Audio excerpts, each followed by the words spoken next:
Assalamualaikum warahmatullahi wabarakatuh. Hello everyone. We are from Group 3 of Language Assessment course ELTD 5C that consists of me, Sukmawati, as the first presenter. Then we have Rania Ashlihatul Insyra as the second presenter. The next is Yulia Dwi Cahyaningsih as the third presenter. And the last presenter is Bimantoro. In this opportunity, we would like to present about principles of language assessment. So we realize that not everyone knows and have been wondering about what is assessment and what are the principles of language assessment. Let's start with how it began. So assessment can mean different things to different people. Some people believe that assessment is synonymous with testing. Others believe that grading is synonymous with assessments. And still others believe that assessment equals measurement. In addition, assessment is claimed to have a wider meaning. It includes formal tasks and also informal tasks. Considering the principles of language assessment, Brown 2004 states that the 5 principles of practicality, reliability, validity, authenticity, and Westpac provide useful guidelines for both evaluating and existing assessment procedure and designing one on teacher's own. Next is about practicality. Brown said, the practicality of the test is determined by the time, constraints, costs, and administrative details of the teachers and students, as well as what happens before and after the test. In addition, practical assessment refers to how easy the test is to design, administer, and score. No matter how valid or reliable the test is, it must be practical to create and administer. And furthermore, practically is important in language assessment because teachers need to be familiar with the assessment, know the strengths and limitations, therefore they can properly interpret students' responses. Okay, I think that's all. Thank you for your nice attention. Hello, my name is Yulia Dwi Cahyaningsih and I would like to explain about reliability. The reliability test is the characteristic of a test that refers of the measurement. The measurement of the test is the final result must be consistent and accurate result, even though the test doing repeatedly.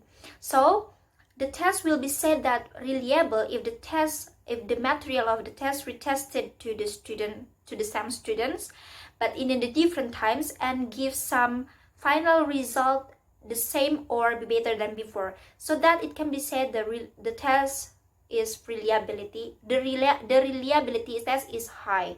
Okay, so there are any problems that in reliability test that is inaccurate and inconsistent of the final result. Okay, so there are several factors such as the fluctuation of students, scoring, administration tests, and the test itself. So I would like to explain. The obstacle by student-related reliability is common obstacles related to students are mostly physical and psychological problems that experiences by student. So the teachers have to be make some strategies and the test policy the effective.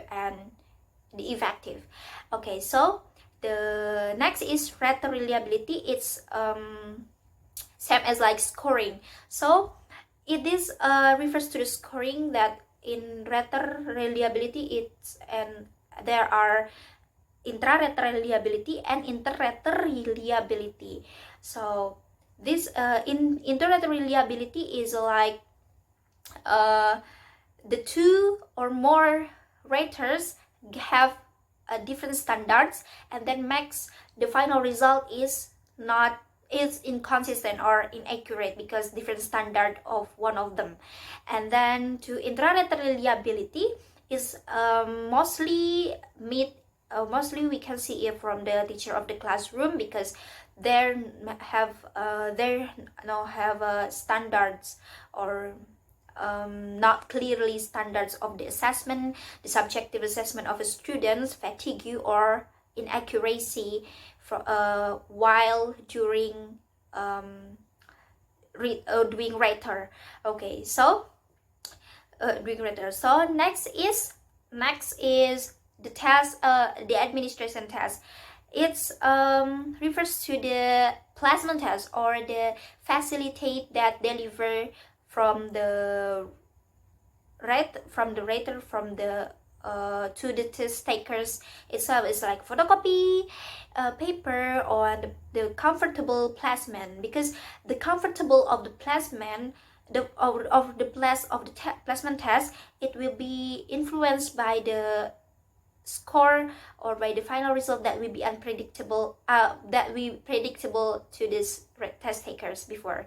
Okay, so the last is the test reliability itself. So this is refers to the time that the test is held. Like it's too short or a long time, that will be influenced by the focuses on the test takers, because if the time of the test is too long, it will be make some the test taker boring or not focus, or just like not can focus, or if too short, it will be making some test takers feel rushly by the time, so it can be focus. So that's for me about reliability test. Thank you very much. Goodbye.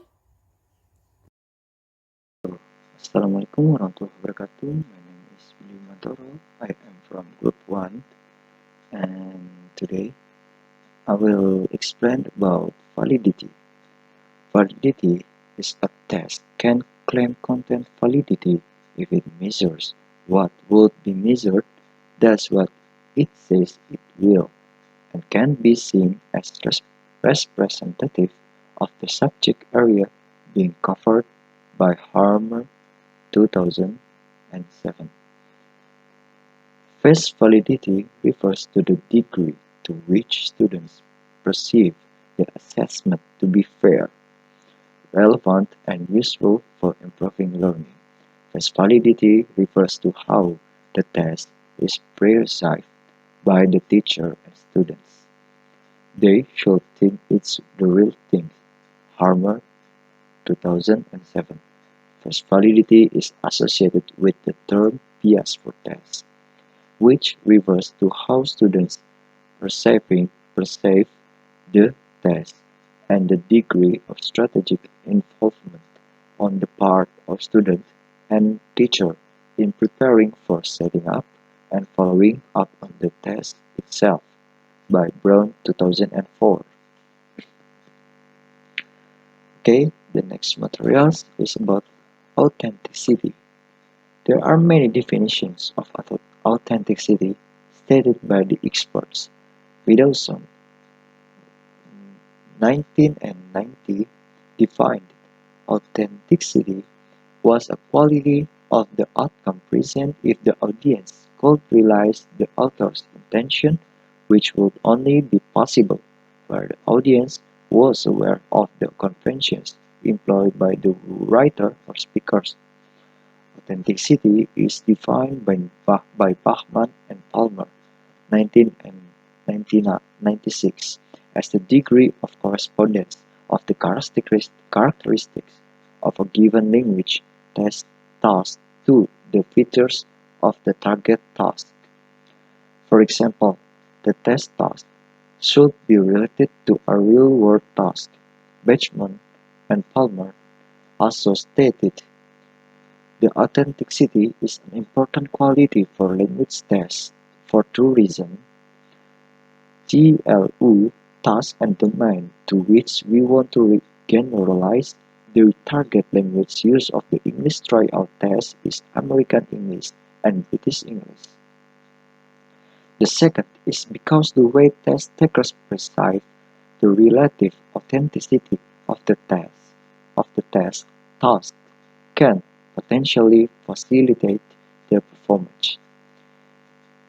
In this case, original materials or topics are absolutely needed first, based on the definitions of the authenticity above.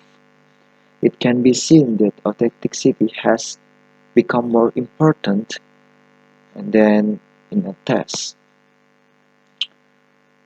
And authenticity is an important quality of language test development that shows the real-world sources and true language use. Brown also proposed considerations that might be helpful to present authenticity in tests. They are: the language in the test natural as possible. Items are contextualized rather than isolated.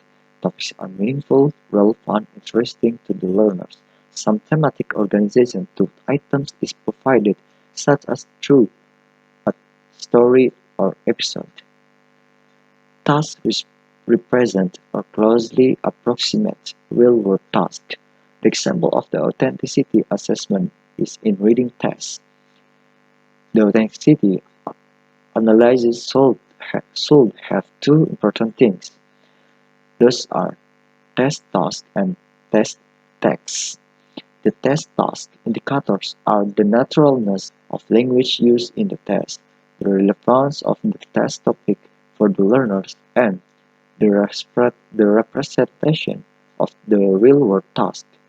Then the test text indicators are provenance and inherent textual qualities. Okay, uh, that's all from me. Thank you for attention. Wassalamualaikum warahmatullahi wabarakatuh. See you later. Alright, here I'm going to explain about washback. According to Brown, washback is the effects of the test on instructions in terms of how students prepare for the test. It is a chance for the teachers to develop classroom tests that serve as learning devices for washback. The washback effects occurs when the teachers see the format of the test that their students will be required to take. And then as the result, start teaching for the test. And then there are several factors affect the impact of the washbacks. Those are prestige, accuracy, transparency, utility, monopoly, anxiety, and practicality. There are there are the impacts of washbacks. It can range from positive to negative washbacks and from strong to the weak washback. The negative one is a lot of pressure because the method of the teachings, that is the teachers centered teaching style, and having less interaction between teacher and students or students and other students, so they have less interaction, discussion, and also asking the question, because they only thinks how to get the high result for the test, and then the students afraid that they couldn't pass the test. The positive one is students can give more attention to the material because the positive test will be made the students more attention to the material that has been shared by the teacher. Alright, from the explanation that we have shared, we can conclude that there are 5 principles of language assessment those are practicality, reliability, validity, authenticity, and washbacks. And then for giving an assessment, several factors must be considered, such as the condition of examinees, administration or supporting equipment, and effective and efficient time. I think that's enough from our groups. Thank you for your Thank attention. you for your Wassalamualaikum nice warahmatullahi Thank you for wabarakatuh. attention. attention.